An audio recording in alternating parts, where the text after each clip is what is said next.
तर माझ्या मतदारसंघामध्ये माननीय मुख्यमंत्री महोदय येत्या 5 तारखेला येत आहे। त्याच्याबद्दलचं कन्फर्मेशन आता साहेबांनी मला दिलं। मच्छिंद्रनाथ देवस्थान आणि जवळपास सुधारित प्रशासकीय मान्यतेसह 2800 कोटी रुपयाचा एक प्रकल्प माझ्या मतदारसंघामध्ये कुंटेफळ आणि शिंपोरा त्याच्या कार्यक्रमासंदर्भात साहेब येणार आहे। त्याचं कन्फर्मेशन आम्ही आज घेतलं आणि त्याचबरोबर बाकीच्या काही गोष्टी मी या ठिकाणी साहेबांशी चर्चा केल्यात आणि निश्चितपणे त्याचे पत्रही दिले। त्याच्यामधलं एक पहिलं आहे परळी तालुक्यातील बर्दापूर, परळी ग्रामीण, परळी संभाजीनगर आणि शिरसाळा। तुम्ही बोलत असले थांबरा, हे बाजूला होणार बा। शिरसाळा पोलीस स्टेशन, या पोलीस स्टेशनमध्ये 10 ते 17 वर्षापासून सतत त्याच ठिकाणी एका ठिकाणी राहणाऱ्या पोलिसांच्या बीड जिल्ह्याच्या बाहेर बदल्या कराव्यात। एक दुसरं, वाल्मिक कराड यांना फरार होण्यासाठी ज्यांनी सहकार्य केलेले ते सगळे लोक, त्याचे नंबर, त्याचे पुरावेसह कागदपत्र आम्ही पोलिसांच्याकडे दिलेले, ते सगळे सह आरोपी याच्यामध्ये झाले पाहिजे। त्याच्यानंतर परळी नगरपालिका स्पेशल ऑडिट त्या ठिकाणी व्हावं। मी काल ऑडिट म्हणलं होतं, परंतु स्पेशल ऑडिट व्हावं, कारण एका व्यक्तीच्या नावावर 46 कोटी रुपये उचलले। हे अरे कोण बोलतोय? 46 कोटी रुपयाची बिलं विष्णू चाटेसारखा जो आरोपी आहे त्याच्या नावावरती उचलली गेलेली आहे। एकाच रस्त्यावरती 5-5 वेळा पैसे उचललेले। आणि मला असं वाटतं की आपल्या मीडियाच्या माध्यमातून सगळ्यांना विनंती करतो की तुम्ही परळी शहर एकदा खाली असा कॅमेरा लावून फिरून यावं बरं का। तर परळी शहरामध्ये कोणता रस्ता योग्य आहे याचं सर्टिफिकेट मीडियानंच द्यावं बरं का। आणि तुम्ही जर दिलं सर्टिफिकेट ABCD कोणती कॅटेगरी द्यायची ती द्या, आणि वाटल्यास त्याला आष्टी म्हणून माझं शहर आहे ते एकामेकाची डिस्टिंग्विश बिटवीन 2 करावं, अशा प्रकारची विनंती आहे। करुणा मुंडे यांच्या गाडीमध्ये पिस्तूल ज्या पोलीस कर्मचाऱ्यांनी अधिकाऱ्यांनी ठेवला आहे आणि तो साडीतला व्यक्ती कोण, हे जे कटकारस्थान केलेलं आहे परळी येथे, तुम्ही मीडियाने दाखवलेलं आहे, त्याच्यात पोलीस अधिकारी माणसांनी बंदूक ठेवल्याच्या नंतर ते असे खाली हाताने मागून ते ड्रॉप करतायत, ज्यांच्या चेहऱ्याला ज्यांचे तोंड यांनी बांधलेले आहेत, काय नाही मास्क नाही, रुमाल आडवे लावले, स्कार्फ। तर हे स्कार्फवाले लोक पोलीस अधिकारी आहेत आणि ते आजही बीड पोलीस दलामध्ये आहेत। हे जे लोक आहेत यांच्यावरती कारवाई व्हावी, यांचं सस्पेन्शन व्हावं आणि त्यानंतर जर दोषी सापडले तर हे रिमूव्ह फ्रॉम सर्व्हिस व्हावे, किंवा यांनी बाहेर जाऊन किमान नवीन टोळ्या तरी तयार कराव्या। कारण यातला एक मी सांगितलंय, 15 भास्कर केंद्रे नावाचा एक पोलीस 15 वर्षापासून तिथंच आहे। याचे स्वतःचे 15 JCB आहेत, 100 राख्याचे टिप्पर आहेत आणि तिथला जो मटक्यावाला आहे त्याची ह्याच्याबरोबर अर्धी पार्टनरशिप आहे। आणि हे मी बोलतोय हे फक्त तुम्ही ऐकू नका, मीडियाला माझी विनंती, हे खरं आहे का नाही तिथं जाऊन चेक करा, परळीत जाऊन चेक करा। या परळीमध्ये काय काय चाललेलं आहे ते मी तुम्हाला सांगतो। आणि सुप्रीम कोर्टाची फक्त राख्याचा विषय पुढं, परळी थर्मलला गेल्या 20 वर्षापासून काही अधिकारी, 20 वर्षापासून काही अधिकारी आणि कर्मचारी एकाच पोस्टवरती आहेत। 20 वर्षापासून, एका 20 वर्षापासून कुठेही, मला वाटतं 3 वर्षाच्या पुढे बदली अधिनियम 3 वर्षाचा आहे, चौथं वर्ष राहू शकतात, 5वं वर्ष राहायचं असेल तर राज्याच्या मुख्यमंत्र्यांची परवानगी लागते. म्हणून परळी थर्मलमधल्या अधिकाऱ्यांना कोणत्या कोणत्या मुख्यमंत्र्यांनी 20-20 वर्षापर्यंत राहण्याची परवानगी दिली, हे अशा प्रकारचं पत्र मी माननीय मुख्यमंत्र्यांना दिलेलं आहे. आणि त्याचं जे स्वतंत्र डिपार्टमेंट आहे त्यांनाही मी पत्र देतोय.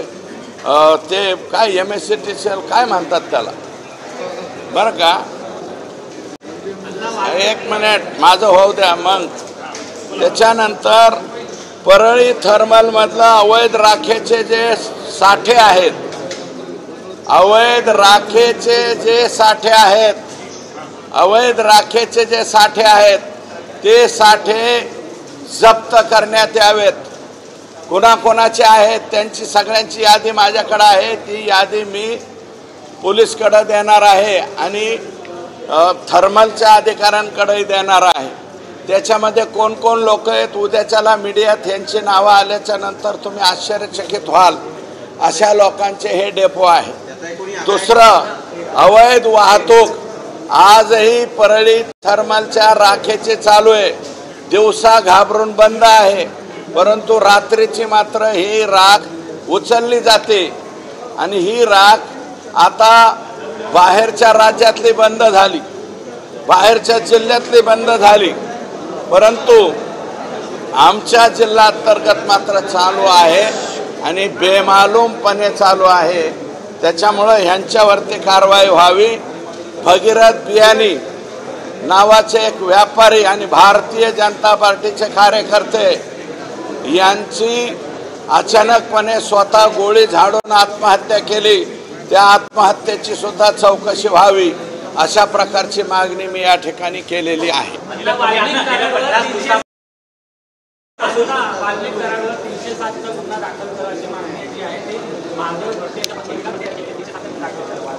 महादेव गित्ते,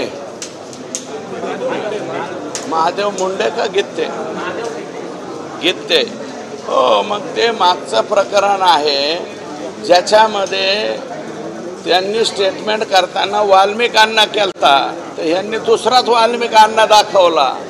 वाल्मिकांना म्हणजे जिल्ह्यात एकच अण्णा आहे, डेंजर अण्णा कोण, एकच, हुकुम मेरे आका, एकच आका होता ना, दुसरा आकाचा आका आहे, पण आका मात्र एकच होता, जो आता काही क्लिप बिप सुद्धा बाहेर येतात.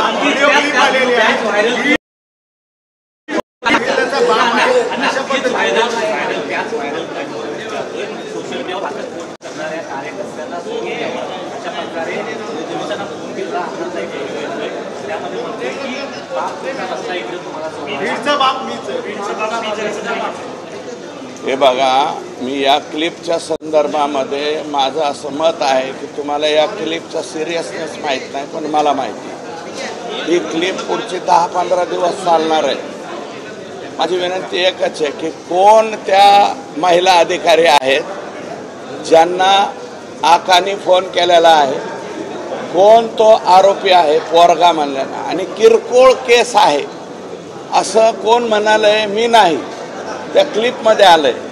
तर आकांनी हा फोन कोणत्या महिला अधिकाऱ्याला केलेला आहे, हे प्रकरण काय आहे आणि हे काय झालेलं आहे हे जरा मीडियानेच बाहेर आणावं आणि त्याच्यावरती मी नंतर उत्तर देईन. माझ्याकडं भरपूर माहिती आहे या क्लिपच्या संदर्भात, परंतु मी याचं उत्तर आज देणार नाही. तुम्ही, माझी अपेक्षा अशी आहे, ही मुंबईची मीडिया आहे, मंत्रालयाची मीडिया म्हणजे संपूर्ण राज्याची मीडिया आहे. तुमचे प्रत्येक जिल्ह्यामध्ये प्रतिनिधी आहेत, तुमच्या जिल्ह्याच्या प्रतिनिधींना पाठवा. ते 87 का 77 नंबरचे ते महिला अधिकारी कोण, त्यांनी स्पीकर ऑन कसा काय केलाय, कुणाच्या समोर कुणाला बोललंय, किरकोळ प्रकरण आहे, सोडून दे. हे प्रकरण काय आहे काय नाही आहे हे सर्व मीडियानी उद्याच्याला परवाच्याला म्हणजे उद्यापर्यंत सुद्धा मीडियाचा शोध मला वाटतं खूप स्ट्रॉंग असतो. मीडियाने जाऊन चौकशी करावी आणि त्याच्यानंतर मी उत्तर देईन. मी एकच बोलतो की हे 15 दिवस चालणार आहे ही क्लिप. फक्त एवढे लक्षात ठेवा, तुम्ही डिलीट करू. तर अवैध राखेचे साठे जप्त करण्यात यावेत, यादी पोलिसांना देणार असं सुरेश धस यांनी म्हटलेलं आहे. करुणा शर्माच्या गाडीमध्ये पिस्तूल ठेवलं गेलं, पोलिसांचा देखील सहभाग. आजही ते अधिकारी बीड पोलीस दलामध्ये आहेत असा आरोप सुरेश धस यांनी केलाय. विष्णू चाटेच्या नावावर 46 कोटींची बिलं उचलली, परळी नगर परिषदेचं स्पेशल ऑडिट व्हावं अशी मागणी सुरेश धस यांनी केली. कराडला फरार होण्यासाठी मदत करणाऱ्यांना सह आरोपी करा अशी मागणी देखील धस यांनी केली आहे. परळी थर्मलला काही अधिकारी 20 वर्षापासून एकाच पोस्टवर आहेत, त्यांची चौकशी करा अशी मागणी सुद्धा धस यांनी केली आहे. सकाळी राख उचलणं बंद, पण रात्री अजूनही राखेचे धंदे सुरू. राखेचे डेपो कुणाचे ही नावं समोर आणणार असं देखील सुरेश धस यांनी म्हटलंय. लवकर ताब्यात येईल.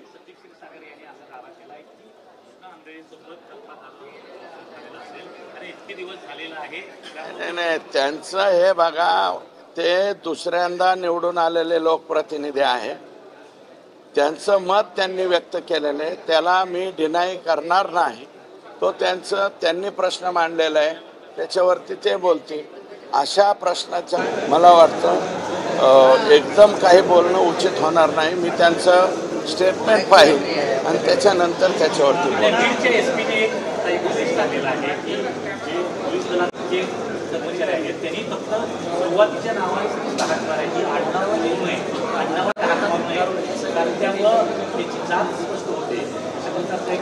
पुरा नगरच्या का बीडच्या नवीन SP आहेत. कारण मी आजोबापासून म्हणतोय, ही पाळी आमच्या बीड जिल्ह्यावर का आली की बिंदू नामावलीची वास्तुशांती वाटोळं बीड जिल्ह्यामध्ये झालेलं आहे. मी 100 वेळा सांगतोय ना. आपण मला वाटतं शोध मोहीम मीडियावाल्याने करावी, बिंदू नामावलीचं वाटोळं का झालंय ते आणि का झालंय, कोणामुळं झालंय ह्याचंही जरा थोडंसं बघा.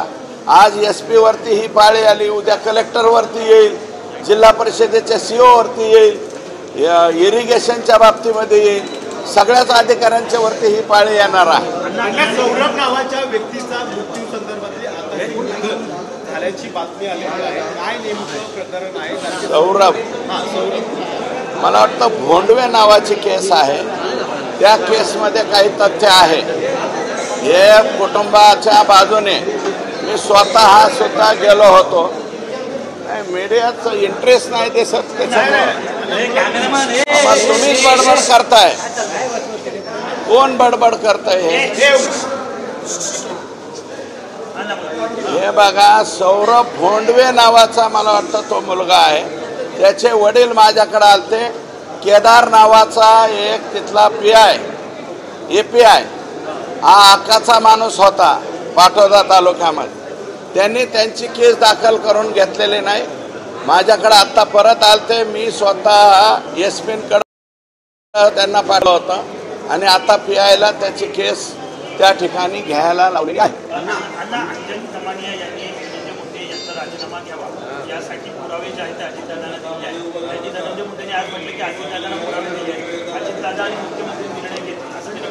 अजितदादा निर्णय घेतील आणि अजितदादांनीच निर्णय घ्यावा. मला वाटतं या प्रकरणात मुख्यमंत्र्यांचा काय संबंध? आमच्या पक्षाचे ते नाही आहेत. त्यांचा राजीनामा घ्यायचा का नाही? त्यांच्या पक्षाचेच आमदार म्हणतात प्रकाश सोळंके व इतर सर्व की यांचा राजीनामा घेतला पाहिजे, पण तो राजीनामा अजितदादा घेत नाहीत. अजितदादांनी घ्यायचा का नाही हा अजितदादांचा प्रश्न आहे. आमचं जरा लांबचं नातं आहे ना, आम्ही भाजपवाले आहोत. हां, पुढं बरं, असं देखील म्हटलं जातंय की मालवीकांना काही दिवसांमध्ये भाजपमध्ये येतील असं. मग आम्ही संजय राऊत साहेब बोललेले आहेत, मी त्याच्यावरती टिप्पणी करू इच्छित नाही. किमान भाजपवरती एवढी वाईट वेळ आलेली नाही असं मला वाटतं. हां,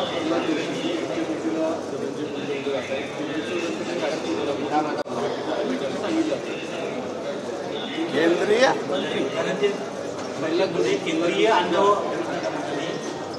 प्रल्हाद जोशी साहेब.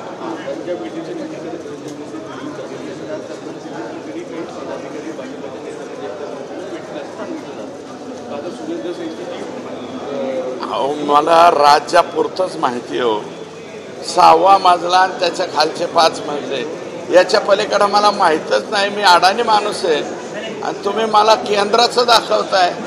मला वाटतं केंद्रापर्यंत नेऊ नका, मी गरीब माणूस आहे. आणि माझं एक मला केंद्रीय काय म्हणले, प्रल्हाद जोशी, धनंजय मुंडे त्यांची भेट, त्या दरम्यान काही राजकीय भेटी होती अशी माहिती समोर येते.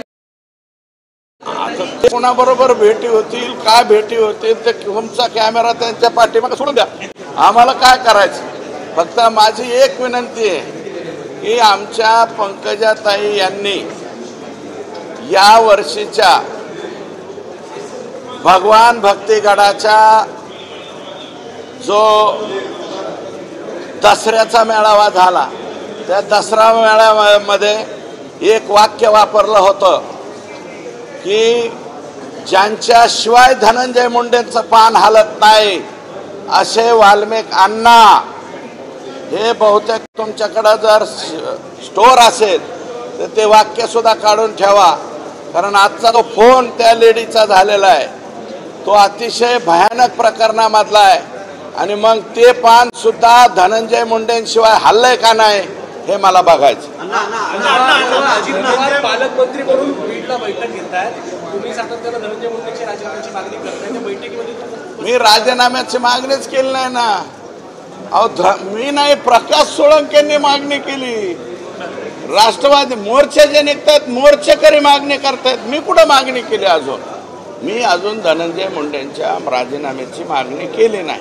पुढं दुसरीकडे वाल्मिक कराड यांना ज्या रुग्णालयामध्ये ठेवलं होतं, शासकीय रुग्णालय, त्या शासकीय रुग्णालयाचा पूर्ण एक मजला खाली करण्यात आला होता, स्पेशल ट्रीटमेंट दिली. माझ्या कानावर आलं होतं. नंतर मी आमचे CS थोरात आहे, ते परदेशामध्ये गेलेले, त्यांना फोन केला असा काही प्रकार झालाय का, तर त्यांच्या कानावर आलं. कारण सबऑर्डिनेट लोक होते. लगेच त्यांनी जे आहे ते तिकडून परदेशातून सांगितलं आणि ते बाहेर काढलेले कॉट लगेच आत घेतले. VIP ट्रीटमेंट दिली जाते असं म्हणायचं. अंजली दमानी यांनी जो आरोप धनंजय मुंडेंवर केला गेला होता, काही धनंजय मुंडेंनी सांगितलं की ती निर्मिती कंपनी आहे, प्रायव्हेट कंपनी आहे. महानिर्मिती कंपनी जरी प्रायव्हेट असली, प्रायव्हेटायझेशन कोणी केलेलं आहे? शासनाने केलेलं आहे. महावितरण, महानिर्मिती, पारेषण हे कोणाचे अंग आहेत? सरकारचे अंग आहेत. सुप्रीम कोर्टाचा जो त्यांनी दाखला दिलेला आहे, ठीक आहे, सुप्रीम कोर्टाचा निर्णय असेल, परंतु बेमालूमपणे त्या राखेची कत्तल करावी. राख कोट्यवधी रुपयाची, हजारो नाही लाखो कोटी रुपयाची राख उचलण्यात आलेली आहे. त्याचा हिशोब जर काढला तर मला वाटतं त्याचे आकडे सुद्धा मोजता येणार नाही. आणि भास्कर केंद्रेसारखा पोलीस 100 टिप्पर ठेवतो मानल्यावर मग बाकीच्यांचे किती आहेत? कुणाकुणाचे आहेत? दाऊदपूरचे किती आहेत? कोणत्या मुंडेंचे किती आहेत? सगळे आकडे आहेत माझ्याकडं.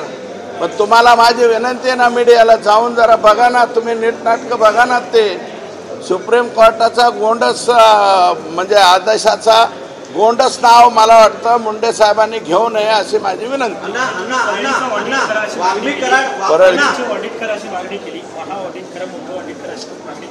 किती 2012ला ह्यांच्या नगर परिषद ताब्यात आले. 2019 ते 2024 या कालावधीत 1 वर्ष का 9 महिने सोडता बाकी सगळ्या कालावधीत माननीय पालकमंत्री धनंजय मुंडे आहेत. आणि त्यांनी भाड्याने दिलेले आका हे स्वतःच सुपर पालकमंत्री. सुपर पालकमंत्री म्हणलं तर चालेल ना आकांना? हे सुपर, कारण ते आता काय म्हणले, जिल्ह्याचे बाप. हे जिल्ह्याचे जे बाप होते त्या बापांनी 11 तालुक्याला 100 रुपये द्यायचे आणि 11 तालुक्याला 100 रुपये द्यायचे, 100 कोटी आणि 300 कोटी एकाच तालुक्याला घेऊन जायचे.